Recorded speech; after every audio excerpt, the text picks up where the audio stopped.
Welcome everyone to Alcoholically Correct. I'm JB. I'm joined today and always by Zach, here to tell you what you're wrong about today. How you doing, Zach? How's the week treating you?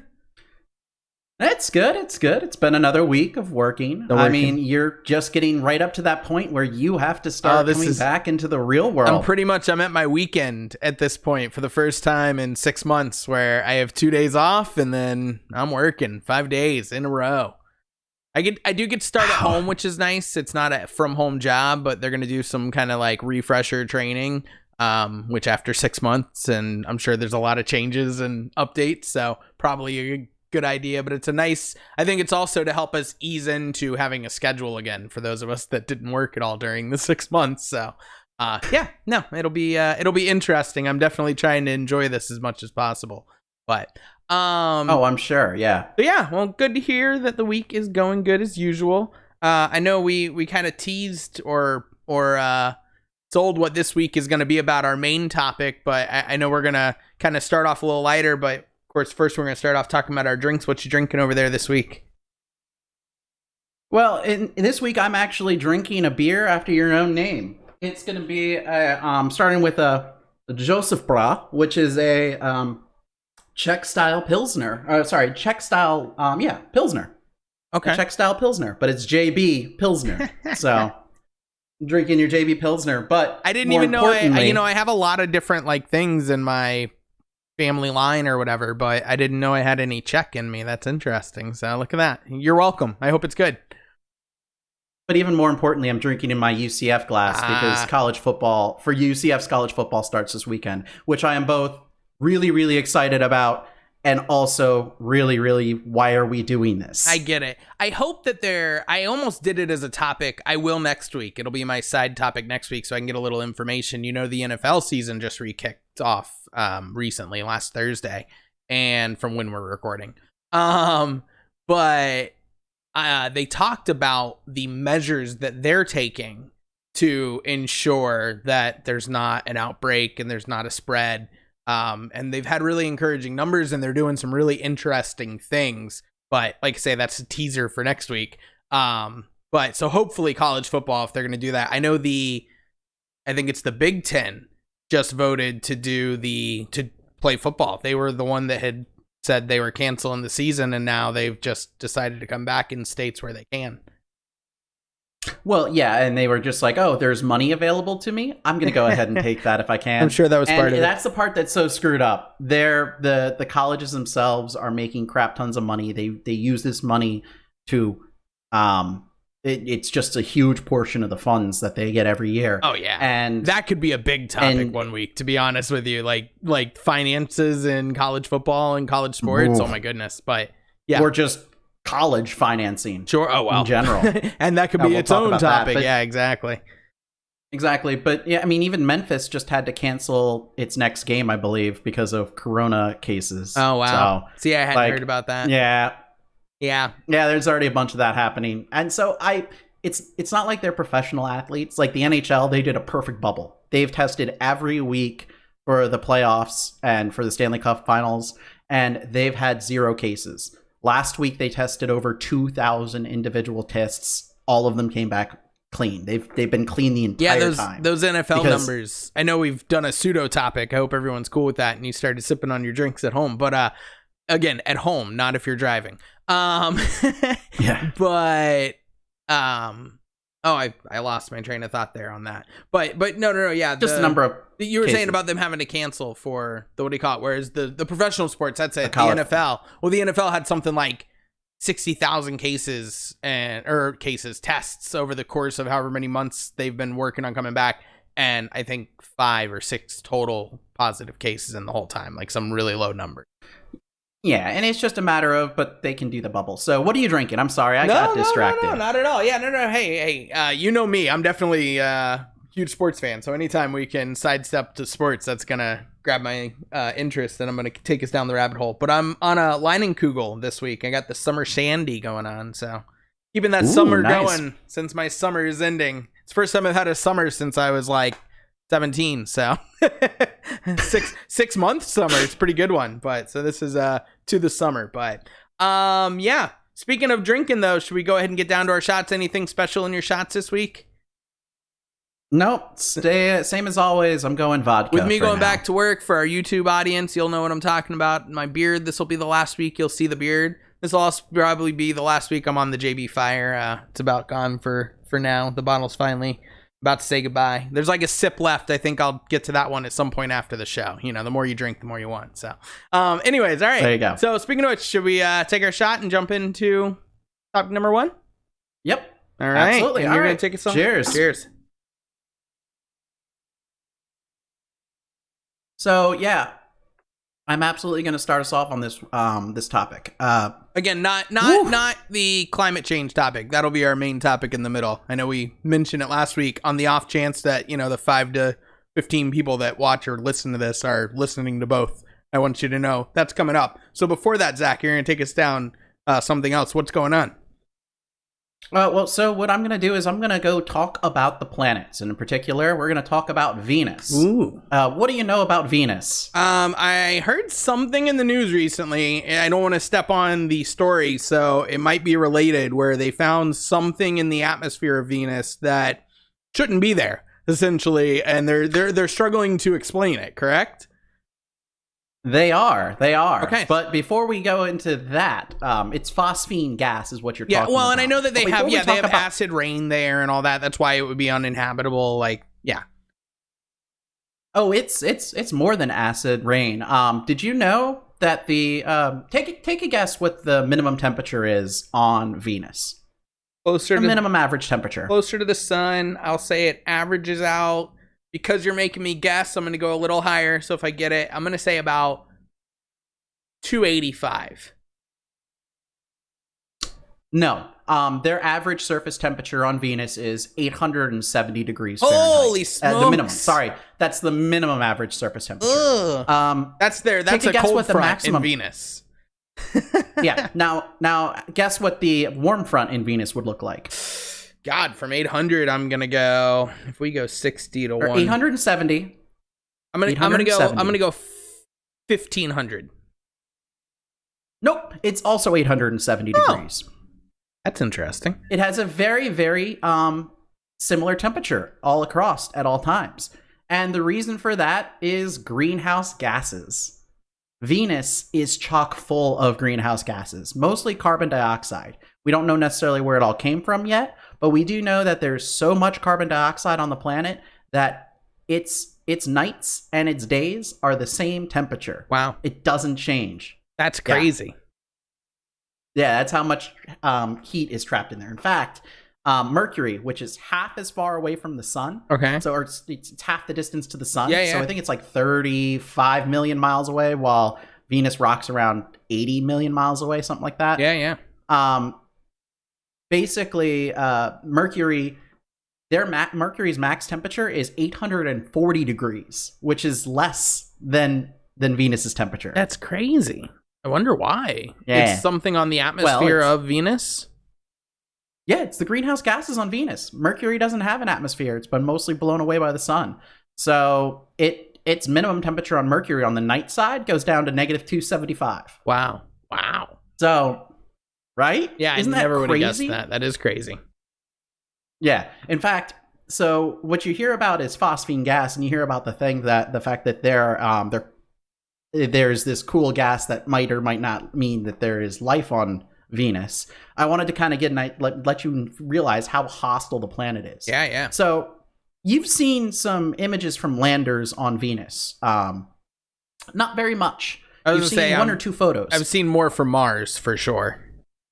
Oh, absolutely. That's because, again, when you're talking about 870 degree surface temperatures, you're also talking about incredibly acidic, like gassy, super thick atmosphere. I mean, it's ridiculous. I believe that you're correct on that. Obviously, you've done your research, but the reason that I've seen more of the Mars rover pictures is because women are from Mars and men are from Venus, and it's just a personal preference. But so I just look at Mars and anyway. Sorry, no, that didn't work. No, it's also wrong. No, men are from Mars, women are from Venus. Mars was the god of war. You're right. You're right. That happened. Do you not remember the Venus commercials for the Venus, like, the Venus razor? No wonder I wasn't having any luck looking through those Mars pictures. It totally makes sense now. Oh my gosh. All right.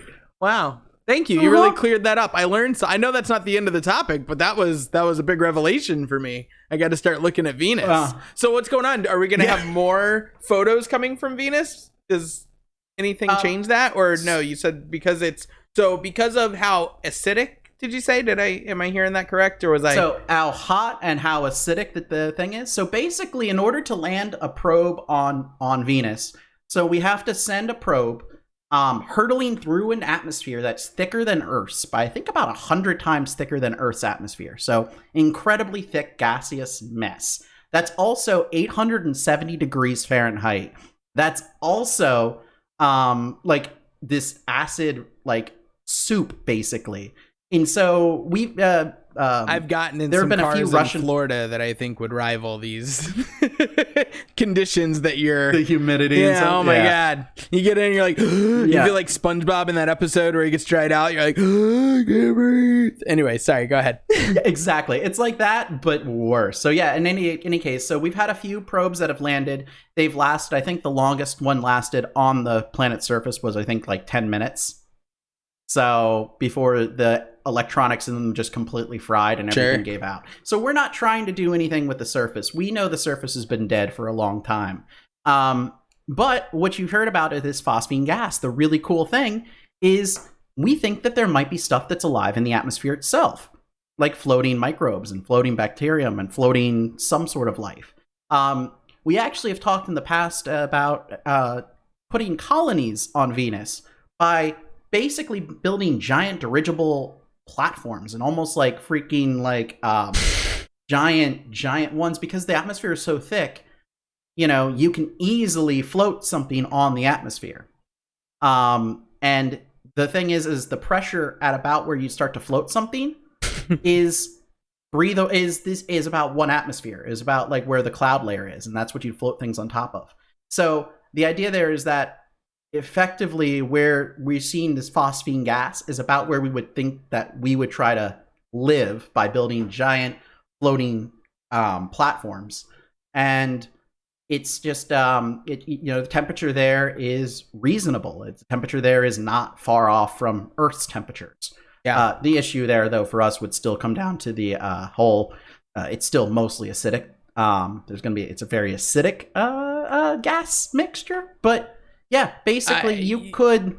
I was shaking my head. I mean, our audience on YouTube would know that I was sitting here giving a very skeptical look when you were talking about these platforms on Venus. I'm like, yeah, no, when our technology rovers are falling apart and all that, I don't think I want to take my chances living on top of something we build in Venus. We were shooting straight down all the way in. So what we actually have going by, actually really cool, is we have a probe that's actually going to be passing by Venus very shortly. That was already en route past it anyways. Mm-hmm. And so we'll be able to take some extra measurements using that probe. But no, we found phosphine gas. So there may be something going on. Well, so phosphine gas, which is it's like, I think it's phosphate and hydrogen molecules combined. Okay. We don't really know of an abiotic process or anaerobic process. So basically a non-respiratory process that actually generates that gas. Okay. We just don't know of one, and we don't know of one that could exist on Venus. Now, it doesn't mean that there isn't something that could exist on Venus to, promote that pathway. Mm-hmm. We just don't know of a natural abiotic one. And therefore, we're very, very interested, because if we see this phosphine gas in the spectrums, that means that there's enough of the phosphine gas there that it could be being created by small microbes of some sort.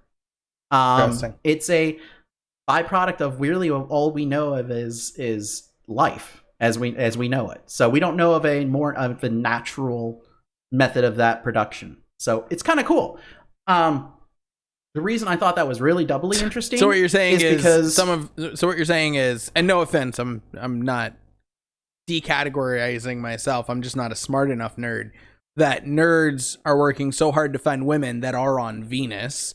that they've been looking for life on Venus rather than the women that live here on Earth. They're like, that's never gonna happen. So sorry, no, go ahead. I had to go with the old trope as I thought about like, oh my god, we found something, boys. We might have a shot. These girls don't know other men.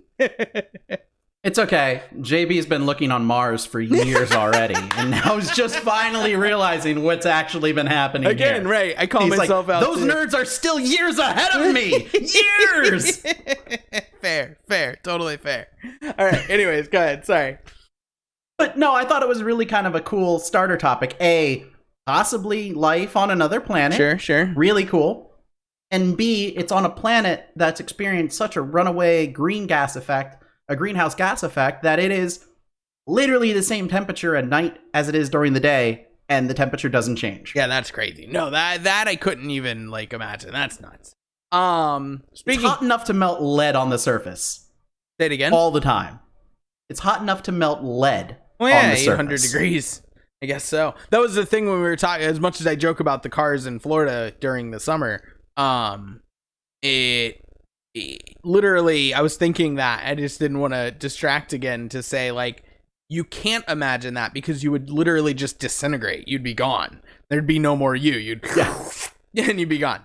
So, anyway, speaking of science and things that I don't understand, are we ready to move on to topic number 2? Did you have more on Venus that you wanted to cover? I don't want to step on any research or talking points.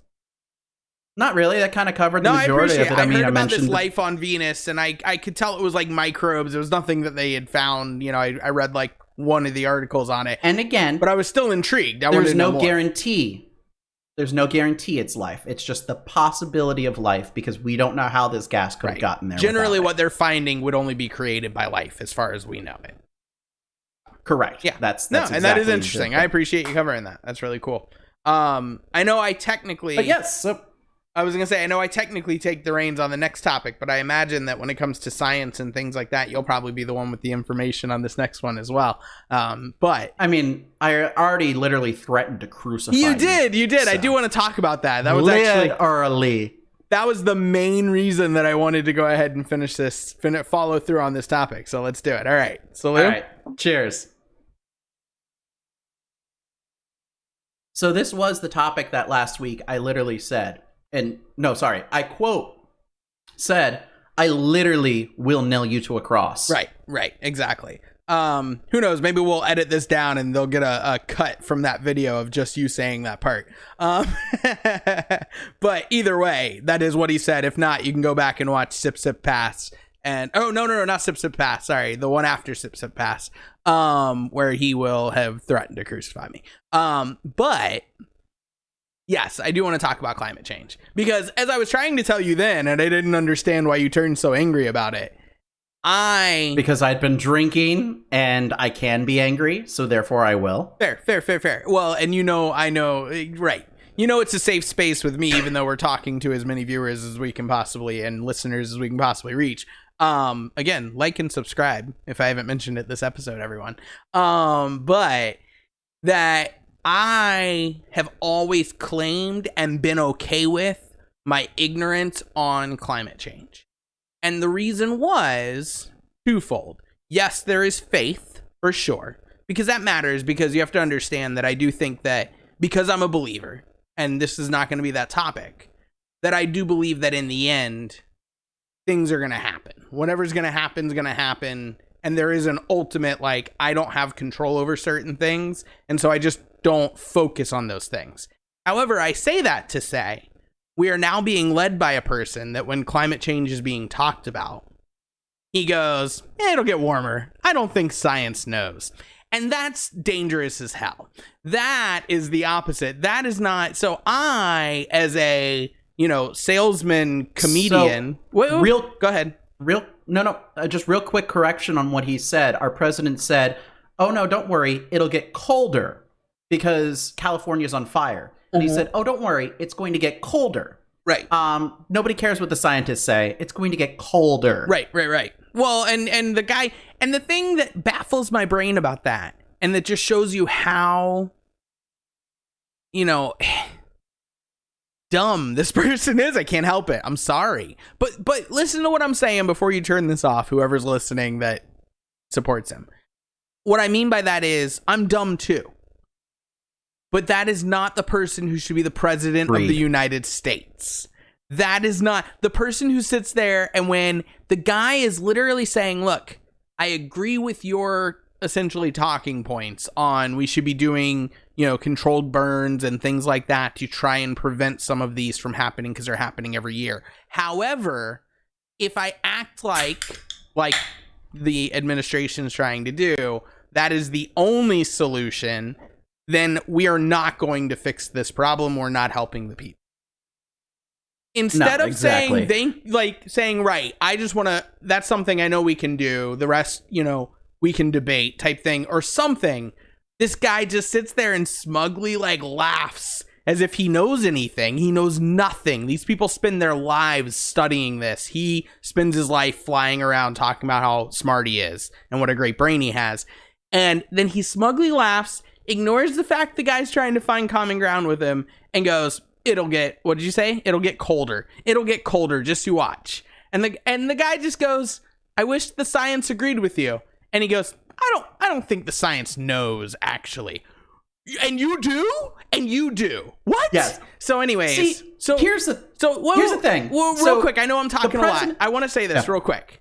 That's why I wanted to go ahead and have this talk. Because as much as I have ignorance is bliss on it, because I feel like America only is responsible for 15% of the carbon emissions. Don't roll your eyes. It's just a number. So again, all I'm saying with that is I don't think I need to know it to understand. We need to elect people that are aware of it, not ignoring it, not pretending it doesn't exist, but that it doesn't have to be my overwhelming deciding factor in my vote for me. And I still feel that way even with the research I started doing, trying to learn more about it. So that's all I'm saying is I want to find that common ground of we should talk about it. It is important. And I found out stuff that I think is really, hey, we should all be aware of this.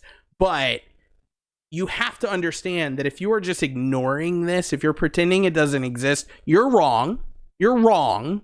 And Mitch McConnell said you're wrong. Mitch McConnell last year, 2019, he had somebody came up to him and said, I think it was McGrath is his opponent currently.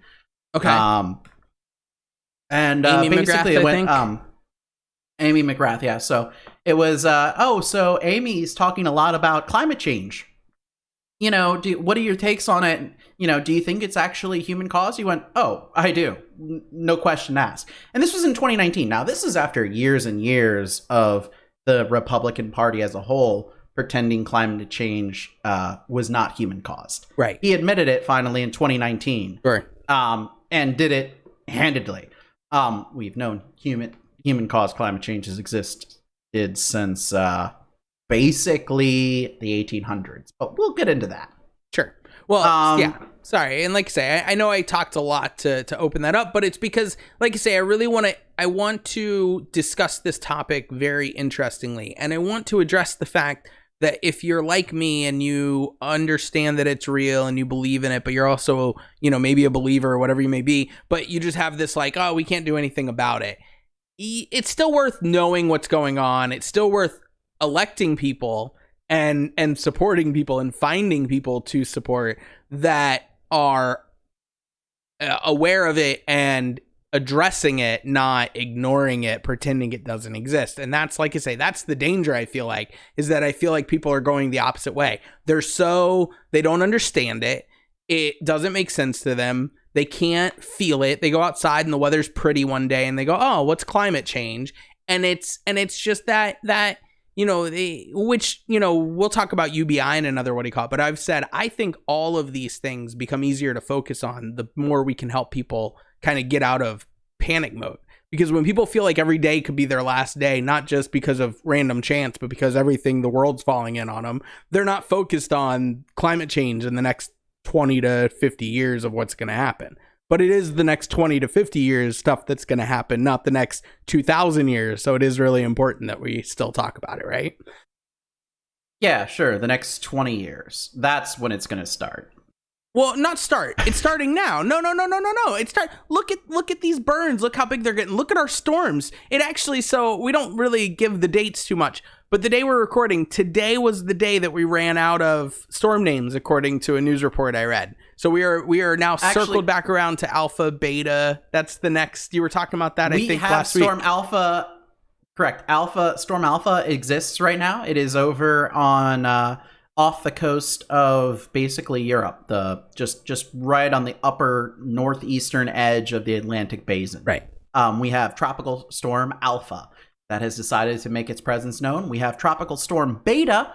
It's not yet been claimed or named, but it is most likely going to be the Storm 22, or sorry, the Depression number 22 that's in the Gulf of Mexico, which will be Beta. And then we start getting into the rest of the letters. I'm still look, Tropical Storm Omicron or Hurricane Omicron is going to come and just wreck us here in Florida.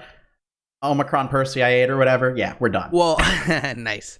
That's the thing. One of the things that I was reading about and hearing about was, do you know what I'm talking about when I say, I think it's the 500-year storm? It's either 500 or 5,000, but you know what I'm talking about? It's a 500-year storm. So they have the 50-year storms or the 50-year floods. Right. You have the 10-year flood zones. 10, 50, 100, 500 are the claims to the different magnitude of storms, and same with flood zones. So we measure them in those increments of years because, once every 10 years we expect the storm to flood up to this level. Once every 50 years we expect to go to this level. Once every 100 years we expect to go over to this level. But once every 500 years is about where we would expect it to hit here. And real quick before we say it, and you may have to, I'm as usual, I'm going to kind of pull out the general numbers and hopefully you have something a little more specific, but think about 500 years. Think about 500, it's 2020. 500 years, you're talking 1520. Think about how much happened between 1520 and 2020. That's how often these storms are supposed to come. So, in the last, how many years is it, Zach? Do you know? The kind of chartable thing? No, but I know it's... well, we've had chartable stuff. We've been charting stuff properly for the last about 43 years, at least. It's been actually closer to, I guess, about 63 years now. Is about when we started really charting things well in the 1960s. Sure. Well, I'm sorry. No, what I was getting at there was, so basically I think it's in the last 10 years. There's been, is it 5? Am I over exaggerating that? There's been Not really. 5 coming through the Gulf that were supposed to be 500-year storms. Now, here's the thing. Again, I hope that somebody who either doesn't believe in climate change or just thinks it's silly to talk about, for whatever reason, I hope you're still listening. Hopefully you just need a drinking buddy and you wanted to hear what we wanted to say. But because I understand that science is imperfect, and genuinely and generally scientists understand science is imperfect. So let's say that they don't, their charts are off and that 500-year storm is 100-year storm or whatever it is. There's 5 in the last 10 years. So can we agree that something in the last short amount of time relative to the history of the world, whether you believe the world is a few thousand years old, which is more in the religious topic, or you believe that the world is millions of years old, regardless of what you believe, 50 years, let's say, is a really short amount of time. 10 years is a millisecond of time in the amount of time the Earth has been around, right? So, yes. Again, something's going on. Can't we just all acknowledge that and then say, okay, we should at least have people that are saying, hey, something's going on. That's kudos to Mitch McConnell to at least admit it, if not address it. It's not a reason to vote for him for something, but at least I'm just saying, I just want people who aren't Trump right now. You just can't have a Trump. You can't have someone that sits there and quotes a Facebook thing to you as the president, as a leader. It doesn't make any sense. Sorry. I know that's not what this topic's about, but it sort of is, and it sort of isn't. The fact that he's just now claiming that, in 2019, again, science has known that humans cause climate change since the 1800s. Right. In 1852, for example, we had a study done in Europe, in the UK, where they were able to correlate air pollution with acid rain. They're like, our rain is acidic, and also our air pollution's up. These two things are completely correlated. Sure. These things are where we're at. Oh, crap. Oh, no. And you know what? Do you remember growing up, the acid rain scares? No. I Remember believe hearing you, about that but I as a really don't. I don't remember those. Oh, you were homeschooled, weren't you? Middle school, high school I was, I guess. So elementary school you were? No. Oh no, I went to public school until 7th grade. I did 6th grade, then I homeschooled 7th grade to graduation. And you were in the South. It doesn't matter. Actually, I say that half jokingly and half seriously. Acid rain was really a more northeastern problem. That can make sense. Yeah. You know what I do remember? Our audience does too. You remember how much you thought quicksand was gonna come upon you? From everything we watched growing up, wasn't quicksand like a big part of all of our like kids' action shows and stuff? No, you know what's really terrifying when we talk about quicksand? Let's talk about sinkholes, because sinkholes are the adult version of quicksand. No, but those are real. Those are terrifying. I own property in Florida. Absolutely. No. Oh God. I was going for a bike ride, and suddenly I saw a giant hole in the middle of the pavement that went down into like a miniature lake, and I went, oh God, there's a chance I could fall asleep and wake up, and then just not wake up because I fell into a sinkhole. Yep. We're not talking about sinkholes. We're not. Yeah, let's not talk about it. You said let's talk about it. Let's not talk about it. No, because that's a whole separate topic. In any case, so we should do that as rain, a topic. What I was saying, at least a side topic, if not a. Anyways, that's mine. I'm taking it. I love it. Please, we've done a lot of that this episode. So, guys, all this tells you is, even though I'm going back to work full time, Zach's working full time, we're gonna keep doing these shows. So please, I'm gonna say it again. I know you don't like it all throughout the show, Zach. Like and subscribe, whatever you're listening or watching. He's rolling his eyes if you're not watching on YouTube. You should be watching on YouTube too.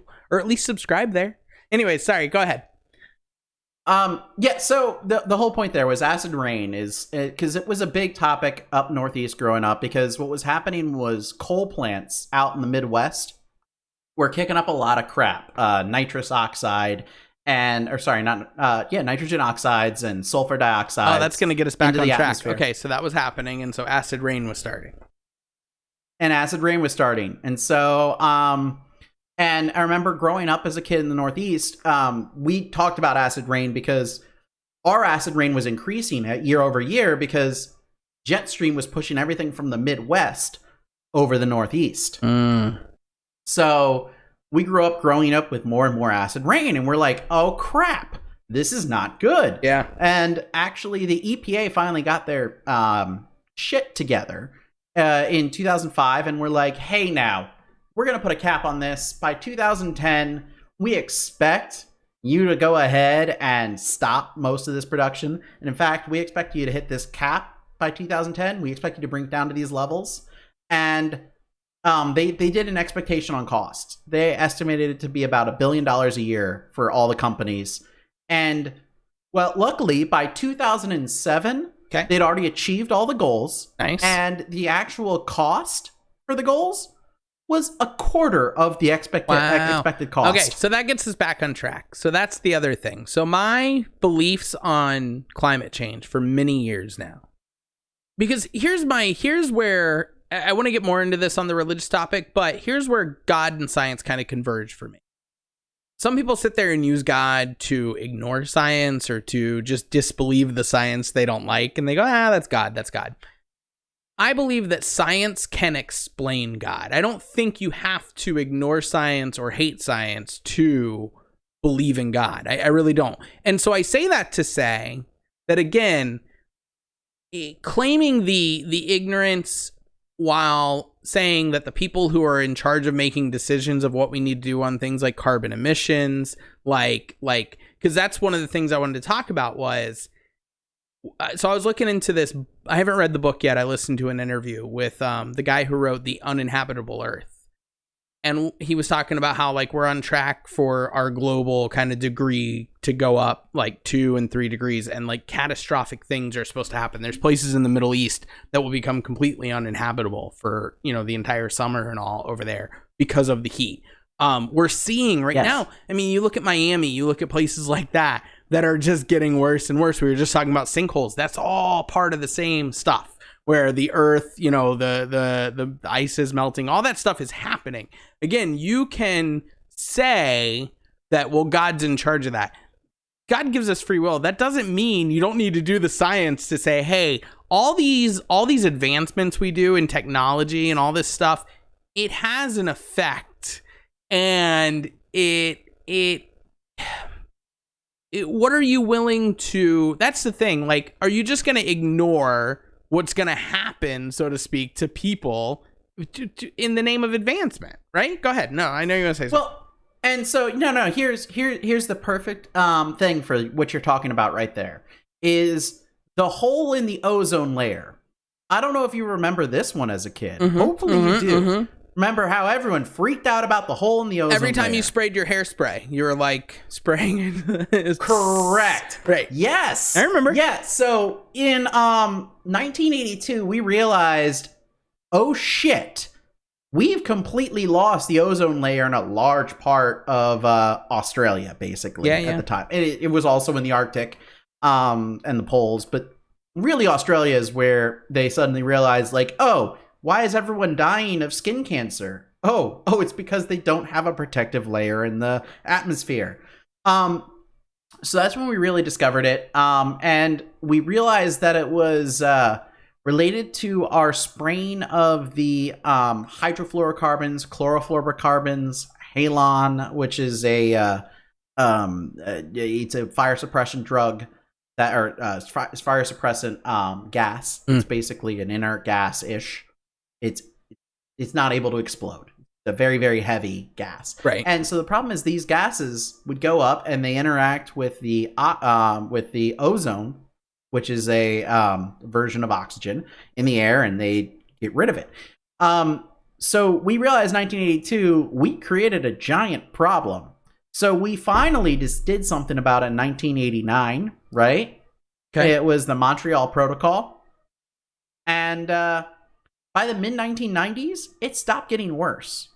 And then in 2019, we already started to note that it's like, oh, this is the smallest we've ever seen the ozone layer. Now, wait, the layer or the hole? The hole, right? The hole. Sorry, the hole. I have heard the hole's been getting smaller. Right, correct, and it has. And so we expect by about 2017, about 2075, that we'll get back to where the ozone layer should be before humans got involved. Because this is a human-caused effect. Humans are the only ones who produced hydrofluorocarbons. Humans release them into the air. Those hydrofluorocarbons destroyed the ozone layer. So when we start to talk about human-caused climate change, yeah, it exists, obviously. We know about the ozone. Every single kid growing up in our generation knew about the ozone layer. Yeah, I mean, even every single one. Right, yeah. Even though I didn't know the acid rain. You might not have heard about acid rain. Right. But yeah, even then, actually, with the acid rain reduction, it made a huge difference. By 2010, or by 2017, by 2007, they had done everything that they were really hoping to accomplish by 2010, which is phenomenal. Yeah, I went off on a weird tangent, but what I was trying to say there was the financial side of this, because that's been the other thing where I said, I don't want to see our economy ruined. I don't want to see people's jobs lost with no answers on how to replace them in the name of running to fix environmental things that I admit in my ignorance, but I just said people who at least could admit that, hey, we need to be focused on this, but not laser focused or whatever it may be, I could at least understand where they were coming from, right? So when that's the argument, I'm willing to listen, but more and more, not so much, because the other side is just, no, we don't need to do anything. With EPA, you said earlier, the EPA put in place some of these things that fix some of these problems, right? In fact, both of them, yes. And then you have an administration that puts the guy in charge of the EPA is a guy who said that he thinks the EPA is a total wasted administration thing, like that it shouldn't exist. Like that doesn't make any sense. So again, that's Within 5 years, the acid rain problem was like, look, so we knew acid rain was really a problem in the US in the late 90s. Really, we like, oh wow, we're screwed. Took till about 2005 till they really kicked it into gear. And everyone's like, oh, this is way too expensive. It's going to cost companies like $1 billion, $2 billion a year. But like you said, it was like a quarter of that, right? At least, yeah. And that's what I was going to get that's the overall cost across every single thing. And the thing that you have to take into account is the cost of no longer having lakes that are acidic and killing everything in them. There are estimates that climate conditions, if we don't work on some of these things and change these things, which again is bigger than the US, but that doesn't mean the US shouldn't be leading the way on finding ways to fix as many of these things as we can and showing the world where they should be. But what I'm saying is that over the next, I'm going to say 50 years, I know you were saying it's a lot sooner, and supposedly a lot of the things that they were calling for happening in the 2000s actually happened quicker than they estimated, not slower. So as much as people go, oh, global warming was the wrong thing to call it, even though it is that. It should have been climate change, because that makes more sense, because simpletons will sit there and go, oh, global warming, it's too cold for global warming. Let me give you the whole perfect example of things happening too quick. Sure. Okay, give us an example of that, and then I'll tell you what could happen and why financially, and why this is actually an optimistic turn of where this can go. So give me an example of something that was going to happen over a shorter amount of time or longer amount of time that happened shorter. Well, it's both. So I was going to give you the perfect example. So Glacier National Park. Okay. Everyone uses that as the perfect thing for global climate change on both sides, right? Mm-hmm. When in 1850, when we first found the area, there were 150 active glaciers.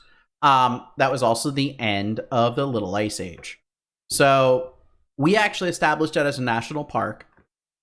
The Little Ice Age was a time between, I think, 1650 and about 1850, where the sun had a reduced solar output.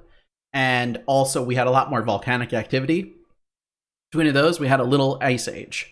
Okay. That was, 200 years long-ish. Whatever. End of 1850, we had about 150 different glaciers in the national park. Right. 1910, when we established the park, we had 100 glaciers. So we lost 33%. Yeah. No, that's fine. But that's fine. That was the end of the little ice age. That's actually expected. So we went from a high peak cold to normal. So 100 glaciers in a glacier national park is not a bad thing. That's fine. Now we have less than 25 active glaciers, and they are shrinking massively every year.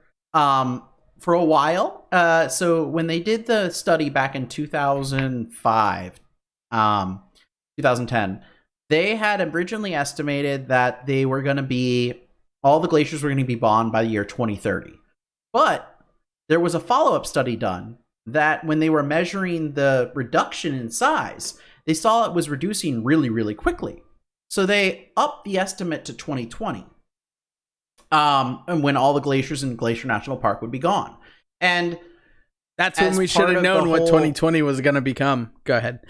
Right? But what ended up happening was they posted signs that said, the glaciers will all be gone here by 2020 in the national park.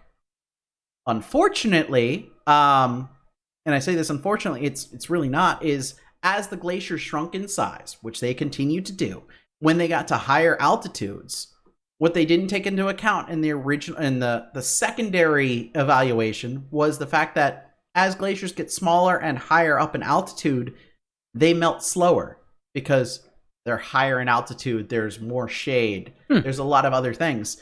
So the estimate that the glaciers were going to be gone by 2020 stopped being relevant.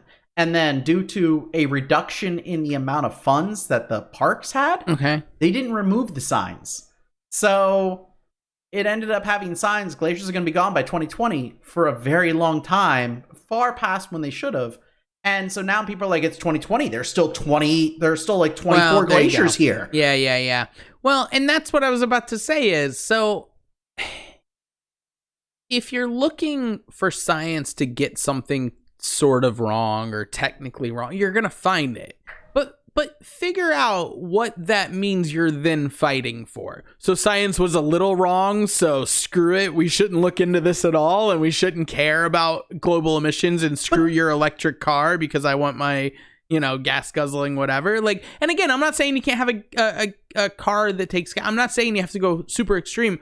But I'm saying don't go extreme. Don't go the other extreme. Don't go like, oh, it's at 2020 and there's still glaciers. Science doesn't know crap. Like, that's so ignorant. Because here's the thing. So science also corrects itself. Correct, it's a right. No, I get exactly. That's the thing. So these are things we call hypotheses. Right. Hypotheses are things that we've said that we believe this is true. We continually retest our hypotheses. Right. It is a hypothesis that gravity exists as it does.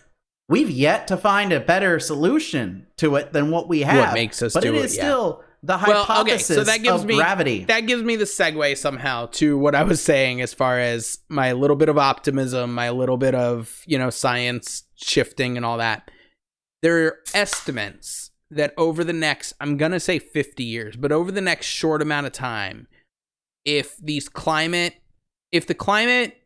continues to be assaulted essentially by the world the way that it is right now, which again, I understand that estimates are as of last year that America is responsible for about 15%.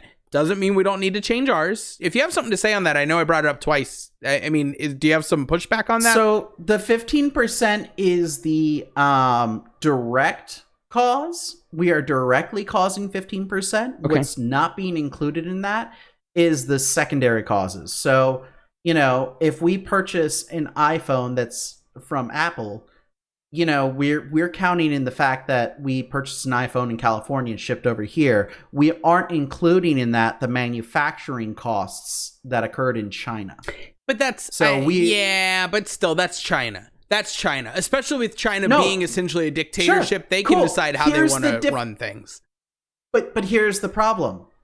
We're contributing to that by we're utilizing the cheaper trade in China. I understand. So when you say 15%, you're underestimating the amount that the American population has on the global impact, right? Yes, we are explicitly contributing 15% directly. Indirectly, we are contributing a larger percentage. Now, I'm not saying we contribute at all. Of course not. But also, we aren't 15% of the population of the world. So, yeah, fair. But that's another. Can I mention that too for those of us who, and I say us because I've always been one of these, but I never thought about this. So two things I wanted to make sure. Well, no, I wanted to bring my optimism first. I believe the global economical implications will continue to bear out towards addressing climate change. It will only become more and more expensive to ignore and exasperate these conditions. And so there will be a time of shifting. Go ahead. What were you going to say? Wait, so you're talking about things like the Paris Accords? Because we had signed on and joined the Paris Accords, which were that international agreement that, climate change is here to ruin us all. And somebody, I'm not going to mention names because I don't think it needs to be said. No, say it. I've said it like 3 times. Every once in a while. It's Trump. Yeah, no, fucking Jesus Christ, it was Trump. Trump was like, oh no, the the Paris Accords are bullshit. No, they're not. They're literally every single thing. Remember the Montreal Accords? That was what saved us all from freaking ozone depletion and is why Australia is still a habitable place. And it was, I'm sorry, maybe it was the, it was the Montreal Protocol. Sorry, not the Montreal Accords, the Montreal Protocol. Fair enough. Just because this is named the Paris Accords, right? That's suddenly too much for you. No. For Trump, it was literally anything Obama did, I do the out. It was the weirdest presidency approach I've ever. It didn't even make sense. Anyways, that doesn't matter. It doesn't matter. But my point was this. My point was, I think the numbers will start and continue. I was listening to one of the podcasts I listened to kind of study up on this was Joe Rogan had that guy. That was the interview. And he was talking about, he said that he drove the first ever Tesla and he didn't hate it, but he thought it was chinky. And I used to make fun of, you had a Prius years ago when we first became friends. I used to make fun of your Prius. Not bad, but I used to poke at you, right? Now, he said his friends still make fun of him, so people are still ignorant, clearly. Yes. But he said he has the newest Tesla, because when he had Elon on, he promised to buy his new car. And he goes, it doesn't make sense to drive anything else. It's the best car. Like, it's every other car is literally dumb. And I'm not saying that you have to go buy a Tesla, but what I'm saying is eventually capitalism and climate change are going to merge. And so regardless of how we approach it, we still have to get away from this embracing ignorance, which is where we're at right now with certain politicians. But once we're away from that, regardless of which side of the aisle you're coming from, people are going to realize the financial benefit, so to speak, of fixing some of these climate issues that are coming. You say that, and yet what has happened is the exact opposite, unfortunately. So far, you say, like, oh, people are going to realize that it's more cost-effective to own an electric vehicle of some sort.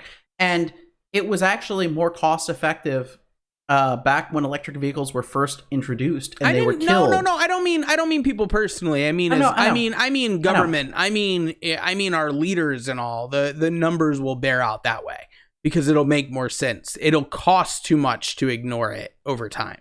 And so wait. I don't mean to go off, but I wanted to make sure I said this because here's the other thing. So you look at Brazil. Brazil has gone with a far right winger leader and all this. And he literally has plans to deforest the Amazon. The Amazon is responsible for 30% of the world's oxygen. Now, this is why it's important. And I hope that people who think it's not important have listened through. Eventually, if a country like Brazil is threatening to deforest the world's oxygen supply, countries aren't going to stand for that. And so then it's going to affect every level of what it's not just going to be the ozone and the environment and the temperature. It's going to be how countries treat each other. It's going to be sanctions. It's going to be threats of violence, if not actual acts of military aggression. Like, it's going to get to that level if it has to. I just think, hopefully, that people will eventually bear out the science of it doesn't need to get to that, because like you said, the cost is usually less than it's estimated and the financial benefit is usually far greater than people realize it's going to be. Well, it's kind of like everybody hates on the idea of the new Green Deal. People are like, oh no, this is awful. Everybody hates the new Green Deal. The new Green Deal is going to cost way too much money. Well, yes, the costs of the idea of the new Green Deal is really high. However, the expected financial benefits from the new Green Deal in terms of the reduction in costs elsewhere actually more than covers the initial investments that the new Green Deal would cause. Nice. There's a reason it was called the New Deal back in the day. Most people don't probably understand that FDR coined the New Deal thing. And the reason I say that is because I didn't realize where it came from at first. Really? I don't know. I knew it was an FDR thing. I've been terrible at history always. I have a very, very, very, very small recollection in terms of things like that. So, see, yeah, so wait. So you and I are the same but opposite. And what I mean by that is, I'd say we're neither one generally dumb, right? But correct. But you have almost a thirst and an intrigue for the science of now, where we're at, where we're going. And yet you have a strong interest of the past, how we got here, what, you know what I mean? The history of, and different things that happen. Of course. Whereas I feel like mine is more an intrigue about the now. And I want to know, I want to learn. I don't want to be ignorant, but I have a thirst for how we got here, what the past did, how it happened.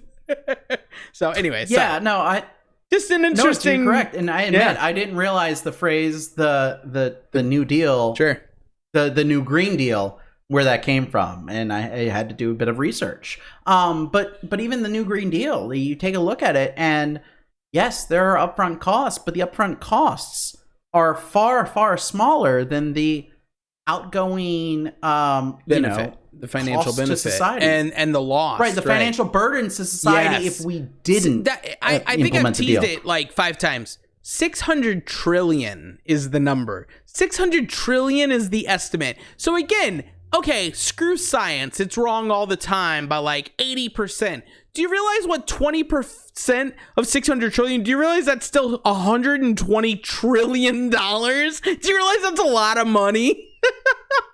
So yes, if there's financial benefits long term, it's worth upfront costs, especially now when we see during this virus and all this that we're playing with monopoly money in so many ways. But the problem that you're saying there, though, and this is a whole separate argument that I'm bringing back in, but the problem that you're talking about is that we knew these costs, and by we mean scientists knew these costs and said these costs in the early 80s. They talked about it then, and in fact, the scientists were paid by the petroleum companies to initially begin the research. And they did the research. Yes, and they went, I'm glad you said that. This is what's going to happen. I did find that out. Yeah, and they said, this is what's going to happen. And the petroleum companies went, okay, cool. Thank you for doing the research. We're going to hire the next group to do the same research again. And they did that repeatedly until they found somebody who would say to go the ahead opposite. and do the research, who said the opposite. And then that's what they lobbied for. There's my thirst for history. Because think about that. That happens all the time. That's how it happened with cigarettes. That's how it happens with medical costs now. That's how it happens with all of these industries. The NFL did this with concussions. They do the research. They find out what we should be exposing and working on 30 plus years in advance. And then they bury that by finding anyone who will tell them maybe the opposite could be true. That's all it is. It's crazy. It happens everywhere throughout history. Every industry does this. Whatever they come out ridiculous. And show you, if you find out it's funded by them, and they expose it, then they are telling you the opposite of the truth. It's almost guaranteed fact. Like, it's insane. Yes, the fossil fuel industry is the one who funded all the research that found out all the effects of climate change and carbon emissions and all that to our environment, and they're the ones that tried to then discredit and bury it. It's insane. No, they didn't try. They successfully. Fair. To some degree. Right. As you've stated, things have changed. But yes, should we move on to the next topic? That's because we've gotten to the point where Miami is flooding on a monthly basis. Yeah, you should have voted for Andrew Yang, who said we're already to the point where we need to move people to higher ground. So at least he was aware of the problem while still saying he wants to take care of things that are more important immediately. I never hated Andrew Yang. I know. But you didn't love him enough. That's okay. 2024 is right around the corner. God willing, we all make it. Should we move on to topic 3? Something a little lighter and fluffier? I think so. All right. Hopefully. It will be. Cheers. I think so. I mean, it's going to be sad, but happy.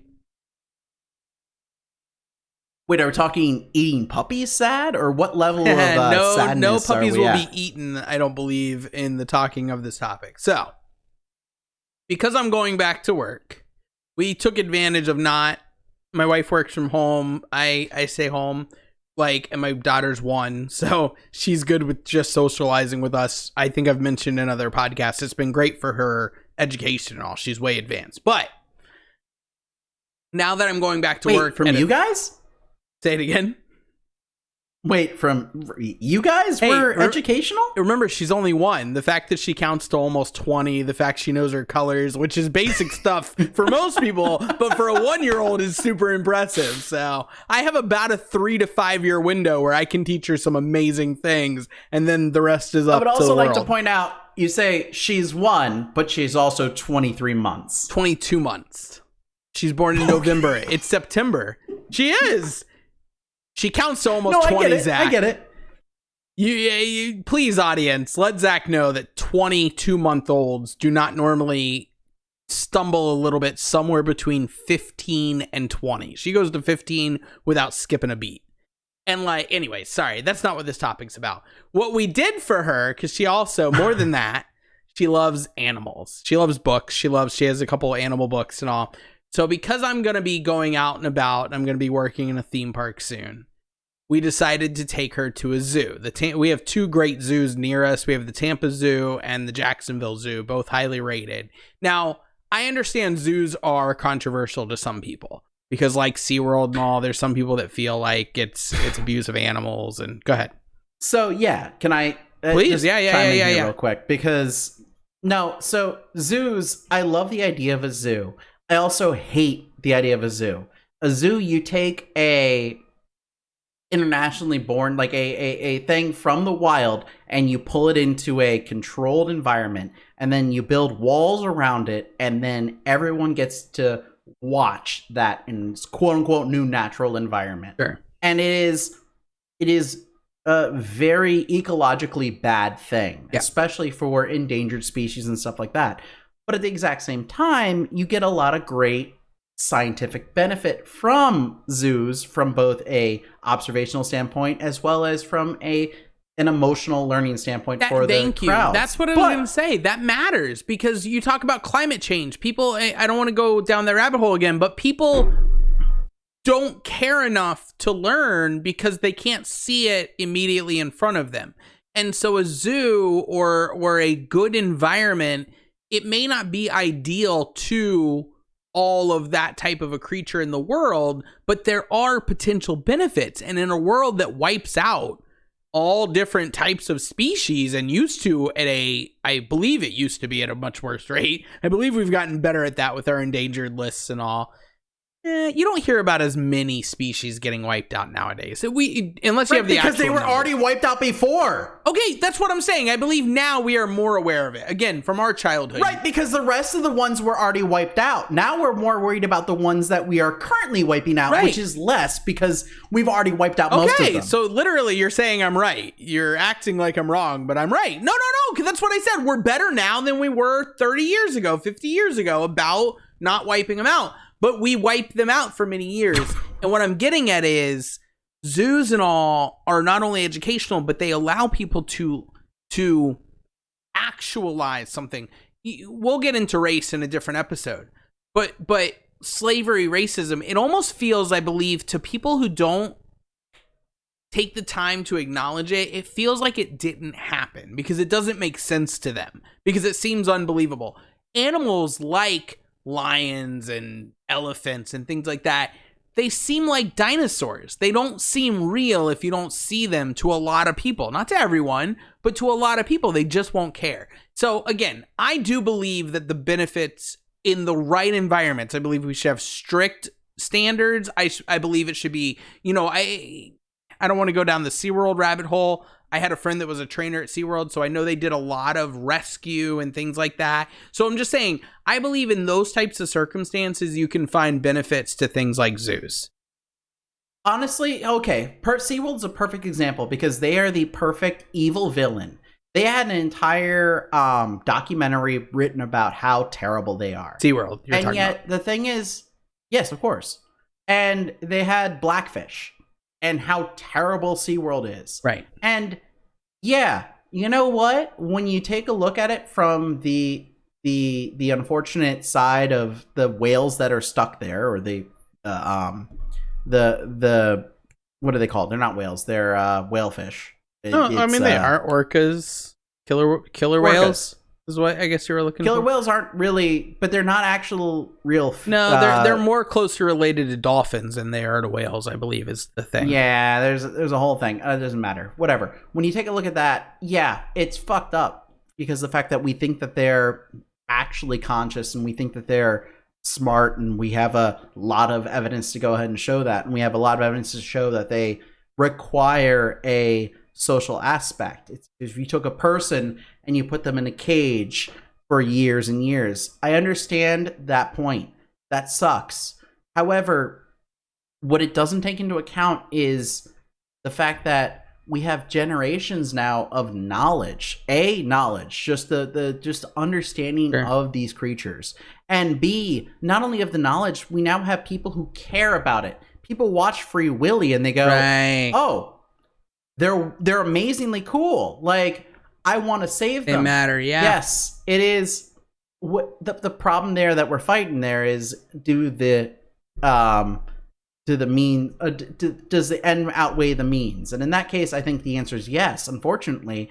Do I think that SeaWorld should not have cognizant creatures like that in a cage? Sure. But do I think that SeaWorld did terrible, terrible things, and are they a crime against humanity? Or, universality or whatever? No, I don't think so. Right. I think that there's a middle ground that we're trying to find, and I think that it exists. I think that it could be achieved better. I don't know how that would be, but I think that it could be achieved better. I'm fine with that. I really am. And I think it's important. I think regardless of where you fall, the environments they have and all that matter. All that to say, our what's the word I'm looking for? Our experience at the Tampa Zoo was amazing. We wore masks. Even my 22-month-old, my 1-year-old, wore like a plastic visor that she loved. It had an elephant on it and all. Just for a little. I mean, we stayed outdoors. We stayed away from people, but it was just a little extra. Why not be safe? Why not be smart? But I'm gonna be out and about amongst people, and I'm gonna be coming home. So just kind of open up our horizons a little. I'm glad we did that, because what I found out, and it makes sense, is that because of the pandemic, zoos are millions of dollars short of their expected revenue. And so they are literally struggling to feed their animals in some of these places, because think about when they were shut down. May, June, July, the busiest months of time.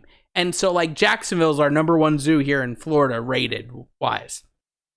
They lost out on 4.6 million, I believe, in the time they were shut down, because you have to remember, they have to keep paying their workers, because their workers have to keep feeding and tending to these animals, and they have like 2,000 animals. Exactly. And so the city of Jacksonville did pass a bill for, I think, a $4 million grant, essentially, to help them out. However, not only is that not quite the 4.6 that they generally bring in, but even though they're open now, they're bringing in less. So regardless of where you fall on, should we have these animals in captivity? Should we be doing this? If you are trying to find ways to go, in my opinion, if you are trying to find ways to go and do stuff, you want to get out of your house, you want to be socially distant, look into your local zoos, because it's not just here in Florida. I heard the Alabama zoo's fallen short. I'm sure it's all over the country. Absolutely. And it's I'm telling you, the place we went, they had social distant lines. They made everybody wear a mask. They were giving out free masks to anyone that didn't have them. They weren't letting you in without them. Like, it was really well run and well distanced. And again, it was amazing. My daughter loved it. But we did too. And like I say, like, go help these animals. You love animals. Go help these animals that do exist, regardless of whether you feel like they should be there or not. They're there and they need food. They need money. Exactly. Right? Help them out. No, I think that's amazing. I never thought about how the pandemic would have hurt zoos like that. Yeah, no, I didn't either until we looked into going, and then I saw the news stories about how they're falling millions of dollars short on their general budget. Yeah. But that is alrighty. What I wanted to bring up. Zach, do you have anything else to cover? I know that JB hasn't been chilling us, because this whole night, I just feel, please, if you haven't yet, please like and or subscribe to whatever service that you're listening to. Yes, I know please. JB hasn't said it yet. I didn't mention it one time. I feel that I need to. I might have mentioned it like 2 or 3 times, but I definitely didn't mention it once. So please be sure. Yeah. Instagram, Facebook, Twitter, whatever you like to use, all of the above. YouTube, we'd love more subscribers, and we appreciate all of our listeners. Awesome. Zach? That's all I got for you. All right. Well, then let's cheers on that, I suppose. Salud. Cheers. Have a great one. You too.